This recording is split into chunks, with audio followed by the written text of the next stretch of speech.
رسوله النبي الكريم ونحن على ما قال ربنا ونبينا من الشاهدين والشاكرين والحمد لله رب العالمين۔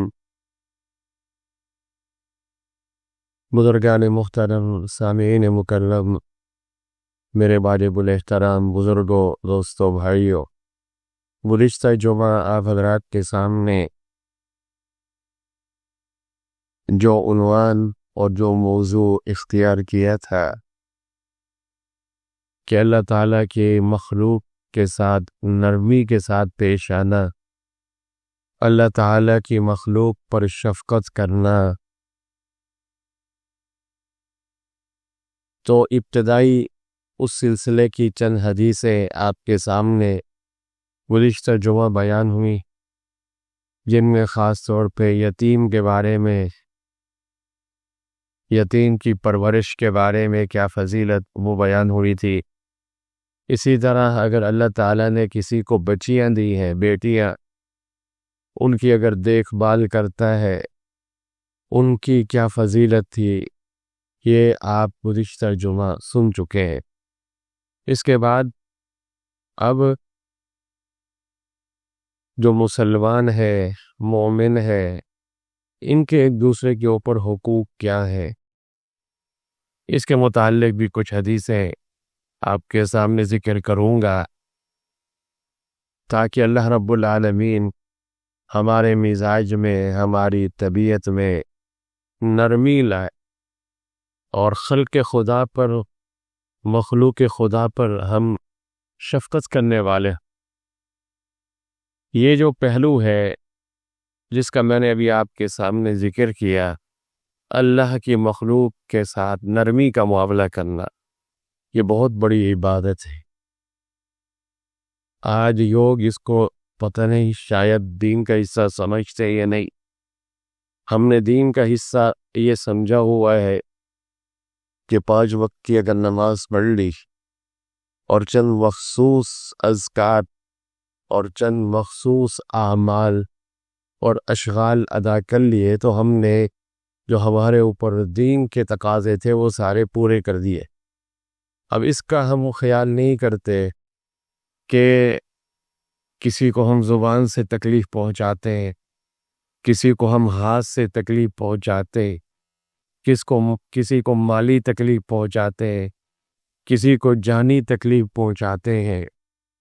حالانکہ اگر ہمارے وجود سے معاشرہ بیزار ہو، نہ تو ہم اپنے پڑوسوں کے لیے آئیڈیل ہو اور نہ ہی اپنے دوستوں کے لیے ہم نمونہ ہو، اور نہ ہی اپنے دوستوں کے لیے ہم نمونہ ہو، بلکہ ہمارے بارے میں بس یہی بات کی جاتی ہو کہ یہ اپنا ہی مفاد دیکھتا ہے، یہ بندہ، اس کو اس چیز کی کوئی فکر نہیں ہے کہ اس کے بھائی پر کیا گزر رہی ہے، اس کی بہن پر کیا گزر رہی ہے، اس کے پڑوسی پر کیا گزر رہی ہے، اس کے رشتہ دار پر کیا گزر رہی ہے، مسلمانوں پہ حالات کیا ہے، یہ انسانیت کے ساتھ کیا کچھ ہو رہا ہے، لیکن یہ بس اپنے میں مگن ہے، اس کو ان چیزوں کی فکر نہیں ہے۔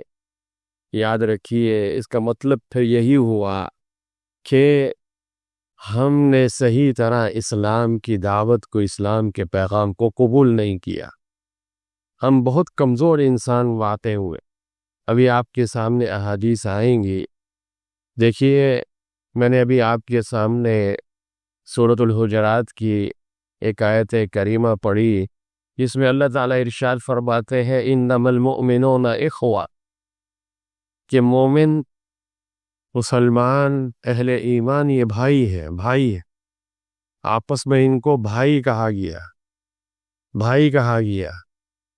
اور حضرت نعمان ابن بشیر رضی اللہ عنہ کی روایت ہے، اور یہ جو روایت ہے اسے امام بخاری، امام مسلم رحمہ اللہ نے نقل فرمایا ہے کہ اللہ کے رسول صلی اللہ علیہ وسلم نے ارشاد فرمایا تَرَى الْمُؤْمِنِينَ فِي تَرَاحُمِهِمْ وَتَوَادِّهِمْ وَتَعَاطُفِهِمْ كَمَثَلِ الْجَسَدِ إِذَا اشْتَكَى عُضْوٌ تَدَاعَى لَهُ سائر الجسد بالسہر ملحما، فرمایا کہ اے مخاطب تم مومنوں کو، جو اہل ایمان ہے، ان کو آپس میں ایک دوسرے کے ساتھ رحم کا معاملہ کرنے اور ایک دوسرے سے محبت اور تعلق رکھنے اور ایک دوسرے کے ساتھ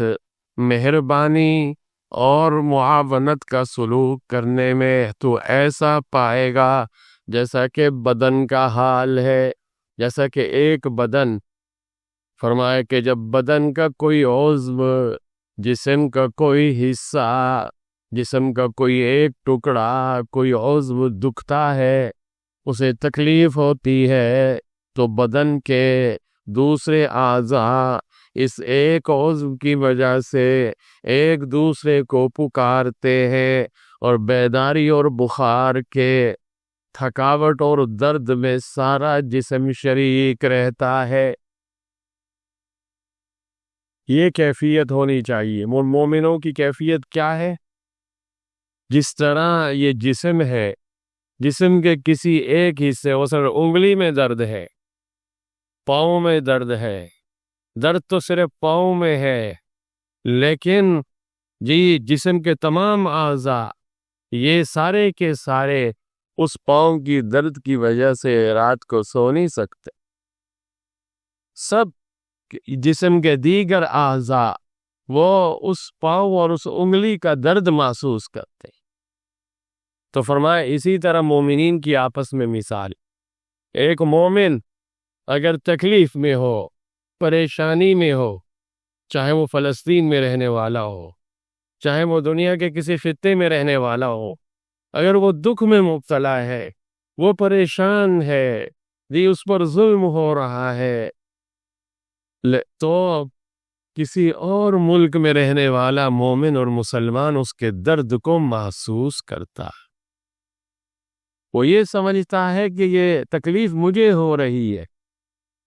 جس طرح پاؤں میں جب تکلیف ہوتی ہے تو آنکھ، ہاتھ، کان، دل، دماغ، انسان کا دوسرے جسم کے تمام اعضاء وہ یہ خود تکلیف محسوس کرتے ہیں. اسی طرح مومن اور مسلمان کی مثال نبی آخر الزمان حضرت محمد عربی صلی اللہ علیہ وسلم نے یہ بیان فرمایا. اب ہمیں ذرا یہ جو حدیث شریف اور اس کا ترجمہ اور اس کا مفہوم ہم نے یہاں پر بیان کیا، تھوڑی سی دیر کے لیے آپ کی توجہ چاہوں گا.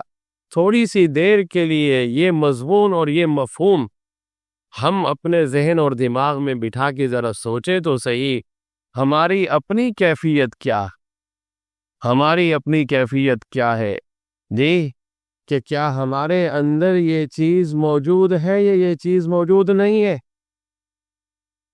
کیا ہم ایک مومن اور مسلمان کا درد محسوس کرتے ہیں یا نہیں کرتے؟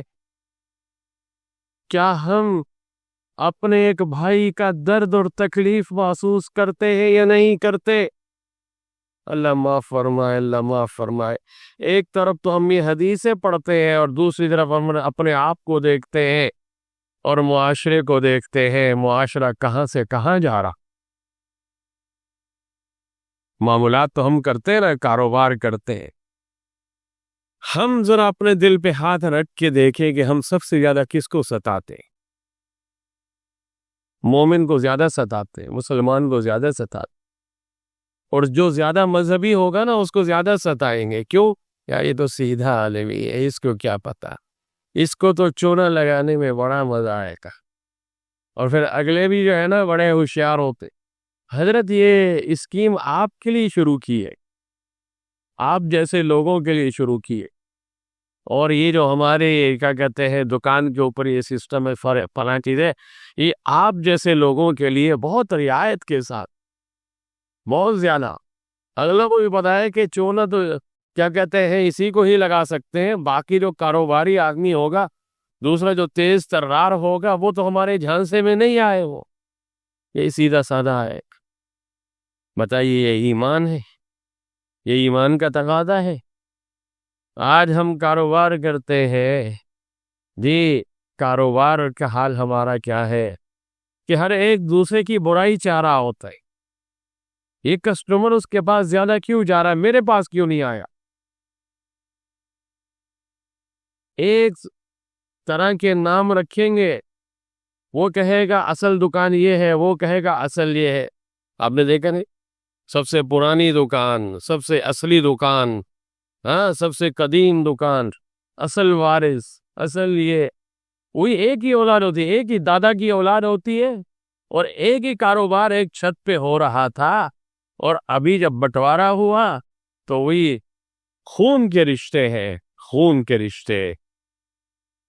کسی نے اپنی دکان کھول لی, کسی نے اپنی کھول لی, کسی نے اپنا کام شروع کر دیا, کسی نے اپنا شروع کر دیا, اور پھر ہر ایک یہ کہہ رہا ہے کہ اصل یہ ہے, اصل یہ ہے, اصل.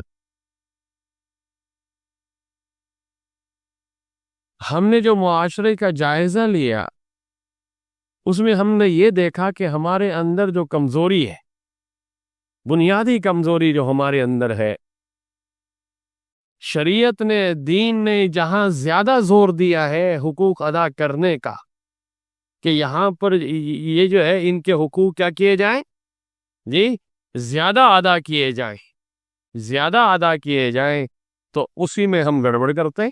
دیکھ لیجیے, سب سے زیادہ اللہ تعالی نے جی اپنے حقوق کے بعد قرآن کریم میں, جی اللہ اس کے رسول کے حقوق تو بہت زیادہ ہے, تو پھر اللہ تعالیٰ نے والدین کا حق بیان کیا, والدین کے بڑے حق بیان کیے, ماں کا حق, باپ کا حق, پھر درجہ بدرجہ پھر بھائی ہے, پھر دوسرے رشتے دار. اور ہم نالائق نکمے اگر ہم ذرا دیکھیں تو سب سے زیادہ ہم ستاتے بھی انہی کو ہیں. لمبی چوڑی تسبیح بھی ہاتھ میں ہوگی, مسجد میں کرسی نہیں بیٹھے ہوں گے, ماں باپ ہمیں بد دعائیں دے رہے ہوں گے گھر میں بیٹھ. جیسا بدتمیز یہ انسان ہے, خیال نہیں کرتا, یہ نہیں کرتا, وہ نہیں. آپ بتائیے کہ جس کے ماں باپ اس کے لیے جی بد دعائیں کرے, اس کا نہ دنیا میں ٹھکانہ ہے نہ آخرت میں ٹھکانہ ہے. یاد رکھیے, قرآن و سنت کی نصوص سے تو یہ معلوم ہوتا ہے کہ اگر ماں باپ مسلمان بھی نہیں ہے تب بھی وَصَاحِبْهُمَا فِي الدُّنْيَا مَعْرُوفًا, دنیا کی زندگی میں ان کے ساتھ موافق دستور کرو.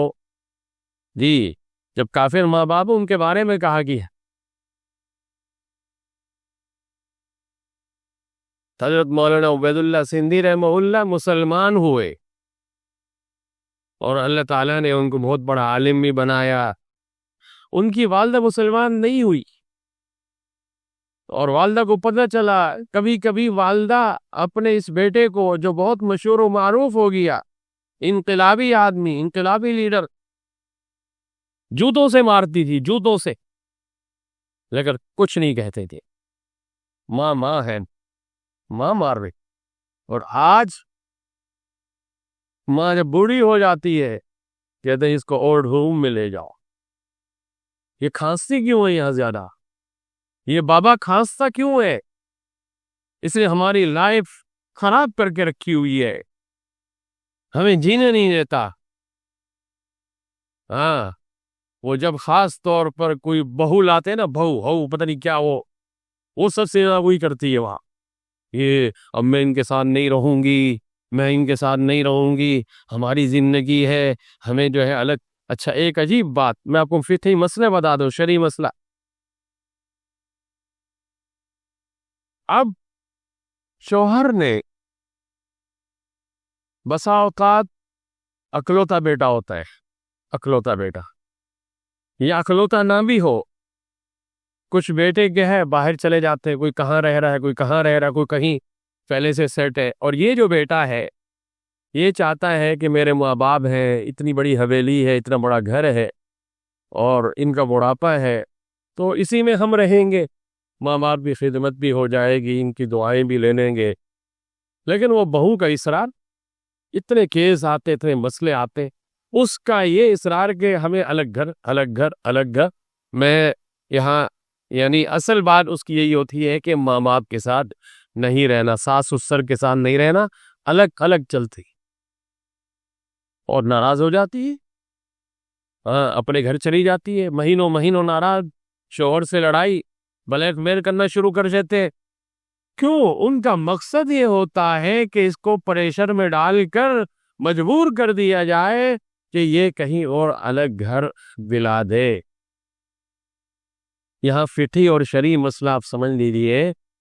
اگر کسی بچے کی شادی ہو گئی کسی بیٹے کی، اور اس نے ایک بڑی حویلی میں جہاں اس کے ماں باپ بھی رہتے ہیں، اس حویلی کے اندر اگر اس نے اپنی بیوی کو ایک کمرہ ایسا دے دیا جس میں اس کی ضرورت کا سارا سامان وہ بھی آ جاتا ہے، اور ساتھ کیا کہتے ہیں کچن باتھ روم جیسے آج کل کے ساتھ اس کی ضروریات کی جو چیزیں ہیں وہ اگر اس کو دے دی گئی ہیں اس حویلی کے اندر جی، اور پھر اگر کہیں جانا چاہتی ہے اس کمرے کو تالا لگا کے لاک لگا کے اپنا سامان محفوظ رکھ کے آ جا سکتی ہے، تو شوہر کے ذمے جو شریعت کی طرف سے سکنا ہے، سکنا رہائش دینا، وہ حق ادا ہوگی،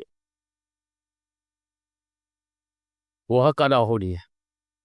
شوہر کے لیے نہیں کہ الگ سے کہیں نیا گھر ہو فلاں، یہ کوئی ضروری نہیں، اتنا دے دے بس کافی. قیامت کے دن اس سے پوچھ نہیں ہو. لیکن کرے تو کیا کرے، آج کل ہر ایک کو کیا کہتے ہیں شروع سے ہی پہلے دن سے جی ہاں سب چیزیں وہ چاہیے، الگ چاہیے، گھر بھی بالکل الگ چاہیے، ساری چیزیں. اور اس کی وسعت ہی نہ ہو، طاقت ہی نہ ہو شوہر کی، وہ کہاں سے لا کر دے گا؟ تو میں یہ عرض کر رہا تھا کہ ہم اگر جائزہ لیں تو جو جتنا زیادہ قریبی ہے، جس کے زیادہ حقوق اللہ نے بیان فرمائے ہیں، ہم سب سے زیادہ انہی کو دکھاتے ہیں، ان کے دل کو دکھاتے ہیں. کوئی ماں کا دل دکھا رہا ہے، کوئی باپ کا دل دکھا رہا ہے. آپ صلی اللہ علیہ وسلم نے قرب قیامت کی چند نشانیاں بیان فرمائی، ان میں یہ بھی بیان فرمایا قیامت کے قریب جو ہے جو چند نشانیاں بیان کی، یہ بھی بیان فرمایا کہ اطاع الرجل امرأتہ وعق امہ، کہ آدمی اپنی بیوی کی اطاعت کرے گا، فرما برداری کرے گا، وعق امہ، اور اپنی ماں کی نافرمانی کرے گا، اپنی والدہ کی نافرمانی کرے گا. اور اگلا جملہ سن لیجئے، پھر ایک آدھ بات کہتا ہوں. وَأَدْنَا صَدِيقَهُ وَأَقْصَى أَبَاهُ، اپنے دوستوں کو قریب کرے گا، وَأَقْصَى أَبَاهُ، اور اپنے باپ کو دور کرے گا. یہ 1400 سال پہلے اللہ کے نبی نے فرمایا، حدیث کی کتابوں میں یہ موجود. ایک تو یہ کہ بیوی کو قریب کر کے کس کو نظر انداز کرے گا؟ والدہ. آج ہمارا معاشرہ کس طرف ہے آپ بتائیے؟ لڑکے کو ذرا جوان تو ہونے دو، جس کو اتنی محبت سے پالا، بچپن میں اس کے لیے کیا کچھ نہیں کیا، اس کے تعلیمی اخراجات کے لیے، اس کا اسٹیٹس بنانے کے لیے کیا کچھ نہیں کیا، ذرا جوان ہوا تو ماں باپ کے اوپر پریشر ڈالنے کی کوششیں شروع ہو جاتی. کریں گے تو اپنی مرضی سے کریں گے، شادی بھی اپنی مرضی سے کریں گے. تو آپ کو کس نے کہا کہ آپ کسی اور کی مرضی سے کرو؟ لیکن جو آپ کے ماں باپ ہے کم از کم وہ زیادہ تجربے کار ہے، ان کا تجربہ، ان کے مشورے اور ان کی سرپرستی، وہ اس کے بغیر کیسے آپ کرو گے؟ وہ زیادہ تجربے کار ہے. شروع سے ہی اپنے ماں باپ کو نظر انداز کرنا شروع کر دیتے. ماں باپ، وہ بیچارے ماں باپ شریک ہوتے ہیں، شریک النفس ہوتے ہیں، عمر کا اچھا خاصا وقت گزار چکے ہوتے ہیں زندگی کا، اور وہ نہیں چاہتے کہ اپنے بیٹے کی باتیں محلے میں آئیں، لوگوں کے سامنے آئیں. ان کا بڑا حوصلہ ہوتا ہے، صبر ہوتا ہے، ضبط ہوتا ہے. وہ گڈ کے بیچارے پتہ نہیں ان کی کیفیت کیا ہو جاتی ہے، لیکن یہ اولاد پھر بھی ٹس سے بس نہیں ہوتی، دن بدن تکلیف. اور پھر جب شادی ہو گئی، اب وہ محترمہ بس محترمہ ہی محترمہ ہے، اور اس کو بھی مزہ آتا ہے کہ اپنے کیا کہتے ہیں میاں کی ماں کو کیا نظر انداز کروانے میں. اللہ معاف. جب اگر تربیت نہیں ہوگی تو پھر یہی ہوگا. تو فرمایا کہ اطاع الرجل امرأتہ، آدمی اپنی بیوی کی اطاعت کرے گا. اطاعت فرما بردار، ہاں، جس کو آج کل کہتے ہیں مرید، رن مرید. جو وہ کہہ رہی ہے بس، اس نے جو کہا، بھائی جائز چیزوں میں تو کوئی مسئلہ نہیں ہے، جائز چیزوں میں تو اس کی ماننی چاہیے. لیکن اگر ماں کے حقوق برباد ہو رہے، ماں کو نظر انداز کیا جا رہا ہے. اور دوسری بات فرمائی، یہ نوجوانوں کو غور کرنا چاہیے کہ وَأَدْنَا صَدِيقَهُ وَأَقْصَى أَبَاهُ، اپنے دوستوں کو قریب کرے گا، اپنے باپ کو دور کرے گا. آج نوجوان نسل کو دیکھ لیجیے، گھنٹوں گھنٹوں راتوں کو اپنے دوستوں کی محفلیں اور پارٹیاں ان کی آباد ہیں. گھومنا پھرنا، چلنا پھرنا. بوڑھا باپ انتظار میں ہے کہ جوان بیٹا 2-4 منٹ تو میرے ساتھ آ کے بیٹھ جائے، مجھ سے تو کچھ بات کر لیا کرے. یہ قرب قیامت کا نقشہ آج ہم آنکھوں سے دیکھ. اسی طرح معاشرے میں چلتے جائیں تو آگے بھی اگر ہم جائیں گے تو ہمیں یہی کچھ ملے گا کہ جس سے زیادہ یعنی ہمیں آگاہ کیا گیا کہ اس کے یہ حقوق ہیں، ہم اسی کو تنگ کرتے.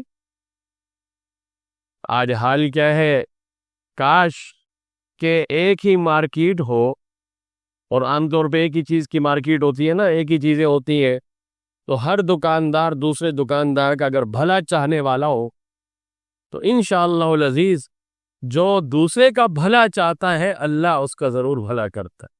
اگلے کا بھی ہوگا انشاءاللہ، ایسی بات نہیں، لیکن جس نے دوسرے کا بھلا چاہا ہے اس کا تو ہوگا ہی ہوگا. ذرا ہمیں اپنے آپ کو، اپنے سینے کو وسیع کرنا چاہیے. مسلمانوں کا جو دور تھا، عروج کا دور تھا، جو اس دور میں کیسے کیسے تاجر ہوا کرتے تھے، کیسے کیسے کاروباری ہوا کرتے تھے، اسی دور کا ایک قصہ ہے.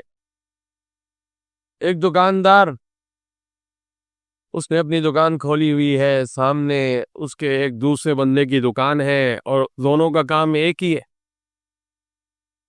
ایک ہی کام ہو نا، پھر پتہ چلتا ہے دونوں کے اخلاق کا. یہ بھی برتن کی دکان ہے، یہ بھی برتن کی دکان ہے، وہ بھی برتن کی دکان ہے، وہ بھی برتن. یہ چاروں دکانداروں کا آپس میں رویہ کیا، یہ دیکھنا پڑے.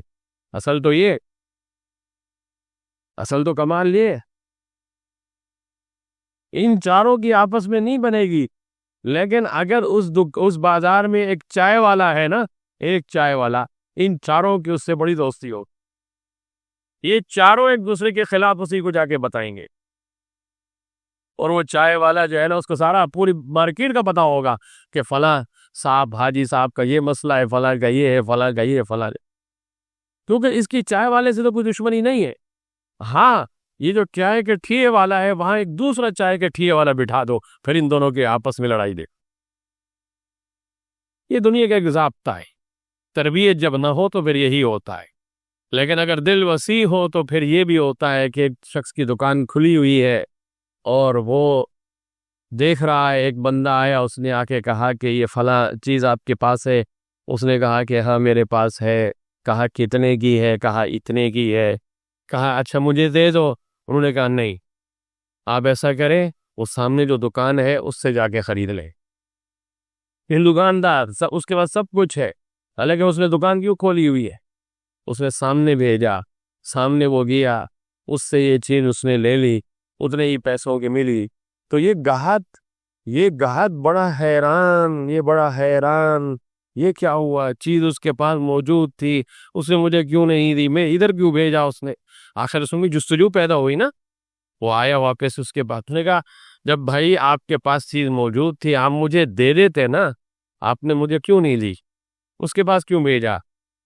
تو وہ کہنے لگا اصل میں صبح سے یہاں آیا ہوں، دکانداری کر رہا ہوں، میں یہ دیکھ رہا ہوں کہ گاہک بھی ہے نا میرے پاس تو آ رہے، اس کے پاس نہیں آ رہے. اب یہ بھی شام کو دکان بند کر کے جائے گا، اگر اسے کچھ بیچا نہیں ہے تو یہ کیا کرے گا اپنے گھر والوں کے لیے؟ تو اس لیے میں نے تمہیں وہاں بھیج دیا کہ کچھ اس کا بھی نفع ہو جائے. یہ ہوتا ہے ایمان کا تقاضا اور اسلام کا تقاضا. ورنہ آج کل ماحول کیا ہے, آپ جاتے ہیں نا, ہاں گاڑی لے کر گئے مکینک کے پاس, جی وہی مولانا صاحب بتا رہے تھے کہ میرا بہت گہرا قریبی جاننے والا, اچھا مجھے کیا کہتا ہے کہ مولانا صاحب اب آپ یہ کریں کہ یہ کیا کہتے ہیں گاڑی وہ آگے کچھ کام نکالنے والی ہے, تو بہتر یہ ہے کہ ابھی اس کو کیا کر دیں, اس کو بیچ دیں, اس کو بیچ دیں. بتائیے یہ ایمان کا تقاضا ہے؟ اگلے ایک مسلمان کو دوسرے مسلمان کو چونا لگانا. ہاں اگلے کو یہ بتا کے بیچو کہ بھائی میرے بیچنے کا مقصد یہ ہے کہ اس میں یہ فالٹ اور یہ عیب ہونے والا ہے, تو میں چاہتا ہوں کچھ اور پیسے ملا کے کوئی اور اچھی سی گاڑی لے لوں آپ کو کچھ کم قیمت میں, اگر آپ کی وہ ہے, لیکن عیب بتا کے بیچ دے تو اس میں تو کوئی حرج والی بات نہیں. لیکن آج ہمارے یہاں کیا ہے, ہم ہوشیاری اسی کو سمجھتے ہیں. اوہو میں تو بچ گیا, اگر یہ 2-3 دن اور گاڑی یہاں رہتی تو پھر تو سارا بیڑا غرق ہو جاتا. اگلے کو کیا کہتے ہیں, اگلے کے متھے لگا دو. وہ جب 1-2 دن کے بعد دیکھے گا یہ تو میرے ساتھ دھوکا ہو گیا. دھوکا دینے والا کون؟ وہ بھی کلمہ پڑھنے والا ہے, وہ بھی نماز پڑھنے والا ہے, وہ بھی مسلمان ہے, اور جس کو دھوکا دیا گیا ہے وہ بھی مسلمان. اور پھر بعد میں ہم کہتے ہیں کہ ہمارے گھروں میں یہ حالات کیوں؟ جی ہمارے گھروں میں حالات یہ کیوں ہے, رزق میں بے برکتی کیوں ہے, اولاد کیوں نافرمان ہے. جی پھر بعد میں اپنے مسئلے لے کے بیٹھ جاتے ہیں, ہمارا کوئی کام سیدھا نہیں ہوتا. بھائی کام کیسے سیدھے ہوں گے جب ہم دوسروں کے کام سیدھے نہیں کرتے؟ جی جب ہم خود کیا کہتے ہیں دوسروں کے ساتھ جی دھوکے کا معاملہ کرتے ہیں, دوسروں کے ساتھ فراڈ کرتے ہیں, تو کیا ہمارے ساتھ اللہ تعالیٰ کی طرف سے مہربانی کا معاملہ ہوگا؟ ایسا نہیں ہوتا. کرو تم مہربانی اہل زمیں پر, کرو تم مہربانی اہل زمیں پر, خدا مہرباں ہوگا عرش بری پر. الراحمون یرحمہم الرحمن, جو رحم کرنے والے لوگ ہوتے ہیں ان پر رحمان رحم کرتا ہے. جو رحم کرنے والے لوگ ہوتے ہیں ان پر رحمان رحم کرنے والا ہوتا ہے. ارحموا من فی الارض یرحمکم من فی السماء, زمین والوں پہ رحم کرو, آسمان والا تم پہ رحم کر. رحم تو کرو اپنے مزاج میں, تبھی اپنے مزاج میں نرمی لاؤ. آج کل لوگ کہتے ہیں کہ ہم نے اگر اپنے مزاج میں نرمی لائی تو لوگ شیر ہو جائیں گی, ہمارے اوپر شیر ہو جائیں گی. اسے آپ نے بعض لوگوں کو دیکھا ہے کہ مصنوعی غصہ برکہاں ہنستے نہیں ہیں, یار ہنس گئے تو پھر مسئلہ یہ ہماری ذرا وہ عزت وہ ہو جائے گی. اللہ کے بندے کیا ہوگا, یہ تو سنت ہے, اللہ کے نبی کی سنت ہے. کسی نے کہا ہے نا, مسکراہٹ ایک جادو ہے اگر تو سیکھ لے. مسکراہٹ ایک جادو ہے اگر تو سیکھ لے, اسی سے ہوتے ہیں مسخر آشنا نا آشنا. یہ ایسی چیز ہے, ایسا گر ہے مسکرانے والا, نرمی والا. ہاں جی اس کے کیا کہتے ہیں دکان پر مرچیں بھی بک جائیں گی, لیکن جو غصے والا ہے اس کا گڑ بھی نہیں بکے گا. بڑی اچھی دکان بنا کے رکھے, ہاں بہترین قسم کی, بٹھانے کی جگہ بھی سب کچھ بڑی کیا کہتے ہیں بہترین قسم کی, لیکن جو بھی گاہک آئے اور اس گاہک کے ساتھ اس کا رویہ اگر اچھا نہ ہو تو ایک دفعہ وہ گاہک آئے گا. گاہک کو بھی تو عزت چاہیے نا. اگر زبان اس کی سخت ہوگی تو بس. ہمیں تو کبھی کبھی موقع ملتا ہے کسی دکان پہ کچھ سودا لینے کے لیے, تو اگر وہ کوئی چیز لینے والا فلاں اگر اس کا رویہ ذرا سخت ہو یا یہ ہو, تو جو اگر کوئی تھوڑا بے دخل کبھی میں پوچھ بھی لیتا ہوں, لگتا ہے ایسا ہے کہ آپ مالک نہیں ہیں, آپ ملازم. آپ مالک نہیں ہیں, آپ جو گلے پہ بیٹھے ہیں پیسہ لے رہے ہیں, آپ مالک نہیں, آپ ملازم ہیں. وہ کہتے ہیں آپ نے کیسے پہچانا, آپ نے کیسے پہچانا؟ تو ہم کہتے ہیں بھائی ہم نے اس لیے پہچانا کہ جو مالک ہوتا ہے, جس نے یہ محنت کی, جس کے خون پسینے کی کمائی ہو, تو وہ تو اسی کوشش میں ہوتا ہے کہ میری یہ دکان جو ہے کیا ہو جائے, مزید وہ ہو, اور ایک جو آیا ہے وہ میرے ایسے اخلاق لے کے جائے کہ دوبارہ یہ خود بھی اس دکان پہ آئے اور دوسروں کو بھی لائے. لیکن جو ملازم ہوتا ہے وہ کہتا ہے یار بس مجھے مہینہ جب ختم ہوگا نا مجھے تنخواہ تو پکی ٹھکی مل جائے گی، یا 2 کہا کہیں 4 آئیں 5 آئیں، اس سے مجھے کیا لینا دینا، مجھے کیا لینا دینا۔ لیکن ایک بات یاد رکھیے، یہ جو 2 نمبری ہے پھر اتنا زیادہ چلتی بھی نہیں ہے، اور پتہ چل جاتا ہے اللہ تعالیٰ پھر ایسے لوگوں کو پھر محروم بھی کر دیتا ہے۔ ایسی بات نہیں ہے۔ جو آدمی جس کے اندر مزاج کے اندر نرمی ہوگی، بھلائی ہوگی، ایک دوسرے کی خیر خواہی ہوگی، تو اللہ تعالیٰ اس کو دنیا میں بھی دیتے ہیں اور آخرت میں بھی دیتے ہیں۔ اور اسی سلسلے کی ایک اور حدیث سنیے، وعن ابی موسیٰ عن النبی صلی اللہ علیہ وسلم قال المؤمن للمؤمن كالبنيان يشد بعضه بعضا ثم شبك بين اصابعه۔ حضرت ابو موسیٰ اشعری رضی اللہ عنہ سے روایت ہے، فرماتے ہیں کہ اللہ کے رسول صلی اللہ علیہ وسلم نے ارشاد فرمایا، مسلمان کے لیے فرمایا المؤمن للمؤمن کالبنیان، فرمایا ایک مومن دوسرے مومن کے لیے کالبنیانی ایک مکان کی طرح ہے۔ کہ آپ صلی اللہ علیہ وسلم نے یہ دونوں ہاتھوں کی انگلیاں ایک دوسرے میں ڈال کے یوں کہا، ایسے جس طرح یہ ایک دوسرے میں وہ ہیں جی، اور یہ دونوں ملی تو کیا اس کے اندر طاقت آئی۔ تو مومن دوسرا مومن ان کا آپس میں تعلق ایسا ہے جی۔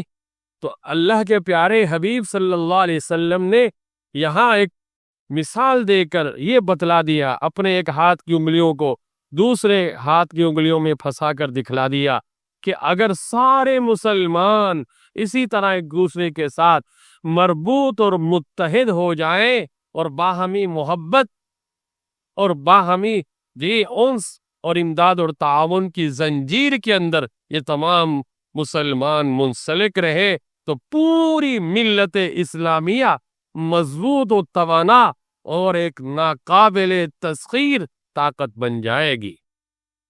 کاش کہ ایسا ہو جائے۔ اللہ معاف فرمائے، ایک ہی صف میں نماز پڑھتے ہیں، ایک ہی صف میں کھڑے ہوتے ہیں، لیکن دل نہیں ملے ہوتے۔ نماز تو مجبوری کے لیے پڑھنا ہے، آئے نا نماز تو پڑھنی ہے، ایک ہی صف میں بیٹھے ہوئے ہیں، مسلمان ہیں، کلمہ پڑھنے والے، لیکن دل نہیں ملے ہوئے۔ ایک جگہ بیٹھنا ہمیں گوارا نہیں ہوتا۔ تو آپ بتائیے کہ جب اگر ایک خاندان میں یہ معاملہ ہو جی، بھائی کے ساتھ بیٹھنا گوارا نہ کرے جی، تو پھر آپ بتائیے کہ آگے یہ کس طریقے سے چلیں گے اور توانا ہوں۔ خاندان بھی مضبوط نہیں ہو سکتا آپس میں اتحاد اتفاق کے ساتھ۔ اور یہ دنیا کی زندگی ہے کتنے دن کی، کب کی ہے، کتنے دن کی ہے؟ آدمی یہاں ایسی خوشبو پھیلا کے جائے کہ بعد والے پھر اس کو یاد رکھے زندگی بھر۔ آپ دیکھیے اللہ والے لوگ، اللہ تعالیٰ نے ان کو بھی دنیا میں بھیجا جی، اپنے چند دن کی زندگی انہوں نے پوری کی۔ آج ہم ان کا نام کتنے ادب و احترام سے لیتے ہیں۔ حضرت ابو بکر صدیق رضی اللہ عنہ، حضرت عمر فاروق رضی اللہ عنہ، حضرت عثمان بن عفان رضی اللہ عنہ، حضرت علی المرتضی شیر خدا حیدر کرار رضی اللہ عنہ جی۔ اولیاء کی طرف چلے آئیے، صحابہ کی طرف چلے آئیے، ان لوگوں کے ہمارے اوپر کتنے بڑے بڑے احسانات ہیں۔ اللہ نے ان کو یہ مختصر سی زندگی دی، لیکن یہ ساری زندگی انہوں نے اللہ کے لیے اور خلق خدا کے فائدے کے لیے اپنے آپ کو وقف کر دی۔ خلق خدا کا فائدہ سوچا اور اس کے لیے محنتیں کی۔ امام بخاری رحمہ اللہ، امام مسلم رحمہ اللہ، امام ابو حنیفہ رحمہ اللہ، امام شافعی رحمہ اللہ، امام مالک رحمہ اللہ، امام احمد بن حنبل رحمہ اللہ، حضرت شاہ ولی اللہ محدث دہلوی، حضرت شیخ عبد القادر جیلانی رحمہ اللہ جی۔ کن کن کا آدمی نام لے، شیخ الاسلام امام ابن تیمیہ رحمہ اللہ۔ ان حضرات کی خدمات دیکھیں، ان کی محنتیں دیکھیں، ان کی قربانیاں دیکھیں امت کے لیے جی۔ انہوں نے کیا کچھ برداشت نہیں کیا، اور آج ان کا نام زندہ ہے، ان کا کام زندہ ہے، امت مسلمہ اس سے فائدہ اٹھا رہی، اور آج بھی ان کے لیے لوگ دعائیں کرتے ہیں، اور ان کے علوم کے جو دریا ہیں وہ بہہ رہے ہیں۔ اس کی وجہ کیا ہے؟ ان کا نام کیوں زندہ؟ اس لیے کہ انہوں نے یہ زندگی اللہ کے لیے وقف کر دی، جی خلق خدا کو فائدہ پہنچایا۔ آج کی ان تمام تر میری معروضات کا مختصر سا خلاصہ ایک جو ہے وہ یہی ہے 2 باتوں میں کہ ہم ذرا اپنے مزاج میں، اپنی طبیعت میں جی نرمی لائیں، مزاج میں، طبیعت میں، انشاءاللہ ماحول بدل جائے گا۔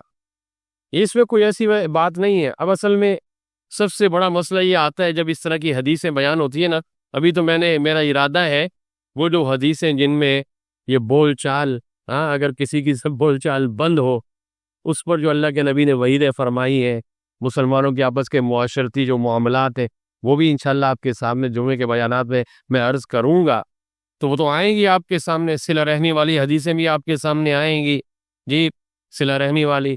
تو یہ جب مضمون بیان کیا جاتا ہے نا تو لوگ یہ کہتے ہیں ہاں میں تو تیار ہوں، میں تیار ہوں، لیکن پہل کرنے کے لیے تیار نہیں ہوتا۔ کہتے اگلا تو ذرا ایک دفعہ فون کر لینا، بھائی کر لے فون، بہن کر لے، ایک دفعہ وہ سوری کر دے، میں حاضر ہوں۔ اور اگلا بھی اسی انتظار میں ہوتا ہے کہ یہ جو ہے سوری کر دے، اور اسی میں بیٹھے رہتے ہیں یہاں تک ایک دوسرے کے جنازے میں پہنچ جاتے۔ پہل کرنے کی طاقت کسی کو نہیں ہوتی، سب کچھ سن چکے ہوتے، سب پتا ہوتا ہے کہ آپس میں اتحاد ہونا چاہیے۔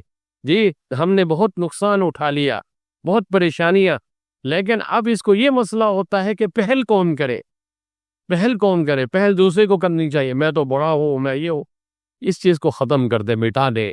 اور وہ حدیث ہے کہ من تواضع للہ رفع اللہ، جو اللہ تعالیٰ کے لیے تواضع اختیار کرے گا اللہ تعالیٰ اس کو بلندی عطا فرما دے گا۔ کسی نے کہا ہے مٹا دے اپنی ہستی کو، اگر کچھ مرتبہ چاہیے کہ دانہ خاک میں مل کر گلے گلزار بنتا ہے۔ دانہ جب مٹی میں ملتا ہے پھر گلے گلزار بنتا ہے۔ اگر وہ کہے میں نہیں جاتا مٹی میں کیوں جاؤں، تو پھر آپ کو کبھی گلاب کا پھول بھی نہیں ملے گا، کچھ بھی نہیں ملے گا۔ دعا فرمائے اللہ رب العالمین ہمیں اپنے مزاج میں نرمی لانے کی توفیق عطا فرمائے، تواضع، عاجزی، انکساری، اور اپنے جو بھی صاحب حقوق ہے جن سے ہمارے معاملات ہیں ان کو ادا کرنے کی توفیق عطا فرمائے۔ وما علینا الا البلاغ۔